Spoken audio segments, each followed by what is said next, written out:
Hi friends, welcome to cine family 2. TV serial actress Raksha Gowda. Raksha Gowda ప్రస్తుతం గుబ్బడంత మనసు సీరియల్లో హీరోయిన్ వసుధర క్యారెక్టర్లో నటిస్తూ మంచి పేరును గుర్తింపును సంపాదించుకుంది. వసుధరకు ఉన్న క్రేజ్ అంతా ఇంత కాదు. ఈమె అప్డేట్స్ బయటకు రాగానే బాగా వైరల్ అవుతుంటాయి. వసుధరకు ఫ్రీ టైం కుదిరినప్పుడల్లా ఫ్రెండ్స్తో కలిసి వెకేషన్కు వెళ్తూ ఎంజాయ్ చేస్తూ ఉంటుంది.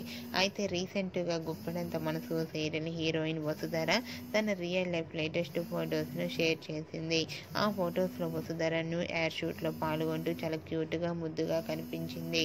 ఆ ఫొటోస్ చూసిన వారంతా బ్యూటిఫుల్ అండ్ లవ్లీ ఏంజల్ అంటూ కామెంట్స్ పెడుతున్నారు. మీకు కూడా Vasudhara real life latest photos మీకు నచ్చినట్లయితే మీ అభిప్రాయాన్ని మీ కామెంట్ రూపంలో తెలియజేస్తూ లైక్ చేయండి, షేర్ చేయండి. మరిన్ని ఇంట్రెస్టింగ్ అండ్ లేటెస్ట్ అప్డేట్స్ కోసం మా సినీ ఫ్యామిలీ 2 ఛానల్ని సబ్స్క్రైబ్ చేసుకోండి.